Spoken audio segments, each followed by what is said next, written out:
हाय everyone, नमस्ते and welcome to pure science. हम लोग सॉल्व कर रहे हैं सीजी व्यापम द्वारा 2019 में लिए गए लैब टीचर के एग्ज़ाम के क्वेश्चन पेपर को। ठीक है, तो ये जो पर्टिकुलर पेपर है मेरे पास, इसमें हम सॉल्व कर रहे हैं फिजिक्स वाले पार्ट को। ठीक है, तो चलिए देखते हैं प्रश्न क्या है। बोल रहा है 10 सेंटीमीटर फोकस दूरी के अवतल दर्पण के सम्मुख 2 सेंटीमीटर लंबी वस्तु रखी हुई है 15 सेंटीमीटर की दूरी पर। तो प्रतिबिंब का आकार और इसकी प्रकृति कैसी होगी। बोल रहा है अवतल दर्पण है, ध्यान दीजिएगा, अवतल दर्पण है जिसकी फोकस दूरी 10 सेंटीमीटर है। उसमें वस्तु का ऊंचाई जो है 2 सेंटीमीटर है और वस्तु जो है 15 सेंटीमीटर की दूरी पर रखी हुई है दर्पण से। तो हम लेंस फार्मूला यानी कि मिरर फार्मूला से हम जानते हैं 1/f is equal to 1/v plus 1/u होता है। अब यहाँ साइन कन्वेंशन लगाएंगे जैसे जैसे क्वेश्चन में पूछा जाएगा। ठीक है, चूंकि बोल रहा है यहाँ पर एक अवतल दर्पण है, तो अवतल दर्पण के लिए वस्तु की जो दूरी होगी वह नेगेटिव होगी क्योंकि लेफ्ट हैंड साइड में है। ठीक है, तो इसलिए u का मान नेगेटिव में आएगा और f का मान भी नेगेटिव में आएगा क्योंकि अवतल दर्पण की फोकस दूरी लेफ्ट हैंड साइड में ही होती है, इसी साइड, तो इसलिए ये भी नेगेटिव में आएगा। तो f का वैल्यू -10 हो जाएगा, है ना। v का वैल्यू हमको पता नहीं है, मतलब वस्तु की दूरी, और u का वैल्यू भी माइनस में आ जाएगा, इसलिए मैं डायरेक्ट माइनस कर दे रहा हूँ। 15 सेंटीमीटर की दूरी पर रखी हुई है ना, यहाँ से 15 सेंटीमीटर की दूरी पर, तो इसलिए ये माइनस में आ जाएगा।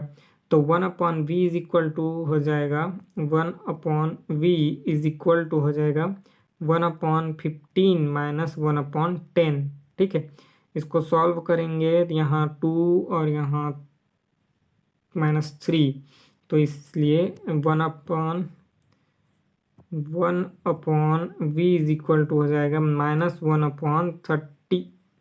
ठीक है, -1/30, तो इसलिए v इज इक्वल टू हो जाएगा -30। कितना आएगा, v इज इक्वल टू -30, ध्यान रखिएगा -30।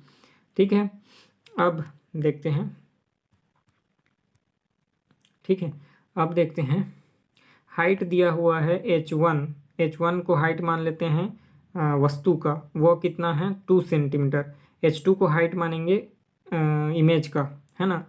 तो मैग्निफिकेशन का जो फॉर्मूला होता है m इज इक्वल टू होता है h2/h1 और साथ ही m इज इक्वल टू होता है v/u। तो इन दोनों में m यानी लेफ्ट हैंड साइड इक्वल है तो राइट हैंड साइड भी इक्वल होगा, तो इसलिए h2/2 इज इक्वल टू, क्योंकि h1 का वैल्यू 2 है, ठीक है, इक्वल टू v/u। ठीक है, v का वैल्यू कितना है -30, u का वैल्यू कितना है -15। ध्यान दीजिएगा, u का वैल्यू है -15, माइनस में होगा ना क्योंकि 15 सेंटीमीटर की दूरी पर रखा हुआ है, तो ये माइनस माइनस प्लस हो जाएगा। अब यहाँ पर होगा h2/2 इज इक्वल टू 2। ठीक है, ये 15 दूनी 30। ठीक है, तो h2 is equal to 4, h2 is equal to कितना हो गया, h2 is equal to 4 centimetre हो जाएगा।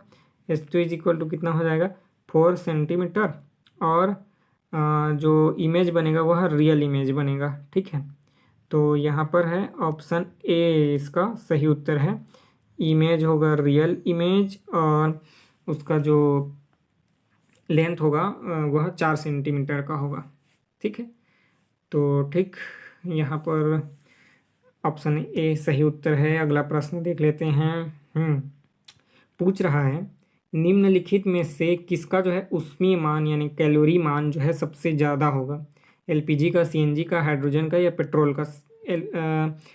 ऊष्मीय मान सबसे ज़्यादा होने का मतलब है कि उसके कम मात्रा को भी जलाने पर सबसे ज़्यादा ऊर्जा देना चाहिए। ठीक है, तो एलपीजी में ऐसा होगा कि सीएनजी में होगा कि हाइड्रोजन में या पेट्रोल में। तो इसका सही उत्तर है हाइड्रोजन। हाइड्रोजन के एकदम छोटे से फ्यूल को, है ना, मतलब छोटी मात्रा को भी, जैसे हम हाइड्रोजन बॉम्ब बनाते हैं या, है ना, बॉम्ब बनाते हैं परमाणु बम, तो उसमें कम मात्रा में हाइड्रोजन यूज होता है ना, तब भी बहुत अधिक एनर्जी मिलती है। ठीक है, या जेट इंजन में जैसे लिक्विड हाइड्रोजन का उपयोग करते हैं और लिक्विड ऑक्सीजन दोनों को मिक्स करके जलाते हैं, तो ये हाइड्रोजन का जो है बहुत एनर्जी देता है, तो इसलिए इसका ऊष्मीय मान सबसे ज़्यादा होगा। तो ऑप्शन सी यहाँ पर सही उत्तर है। ठीक है, अगला प्रश्न देखते हैं। निम्नलिखित में से कौन सी राशि सदिश राशि है? धारा घनत्व या धारा या फिर वाटहीन धारा या फिर शक्ति? तो शक्ति तो है आपका अदिश राशि, वाटहीन धारा भी अदिश राशि है, तो वाटहीन धारा भी अदिश राशि होगी। मतलब ये तीनों जो है अदिश राशि हैं, लेकिन धारा घनत्व जो है सदिश राशि है। धारा घनत्व जो है एक वेक्टर क्वांटिटी है। ठीक है, धारा घनत्व जो है प्रत्येक इकाई समय में जो इकाई क्षेत्रफल है वहाँ से प्रवाहित होने वाले धारा के मान के बराबर होता है। ठीक है, तो उसको बोलते हैं हम धारा घनत्व। ठीक है, प्रत्येक इकाई क्षेत्रफल से इकाई समय में बाहर निकलने वाले धारा या बहने वाली धारा के मान को हम धारा घनत्व बोलते हैं। तो ये जो है एक सदिश राशि होती है। ठीक है, तो ऑप्शन ए यहाँ पर सही उत्तर है। अगला प्रश्न है और अंतिम प्रश्न है फिजिक्स वाले पार्ट का। ठीक है, इसके बाद जो अगला पार्ट है केमिस्ट्री है, उसके बाद बायोलॉजी है ना, तो इसमें हम सबको सॉल्व करेंगे। ठीक है, तो देखते हैं यहाँ क्वेश्चन क्या है। एक आर त्रिज्या एवं एन फेरों वाली वृत्तीय कुंडली में प्रवाहित धारा I के कारण उत्पन्न चुंबकीय आघूर्ण किस प्रकार परिवर्तित होता है? पूछ रहा है चुंबकीय आघूर्ण, मैग्नेटिक मोमेंट, है ना, किस प्रकार परिवर्तित होता है यदि R त्रिज्या हो और N जो है फेरों की संख्या हो वृत्तीय कुंडली में। ठीक है, तो हम जानते हैं मैग्नेटिक मोमेंट M, या फिर इसी को म्यू से भी डिनोट करते हैं। म्यू इज इक्वल टू होता है N इंटू आई, है ना, इंटू A।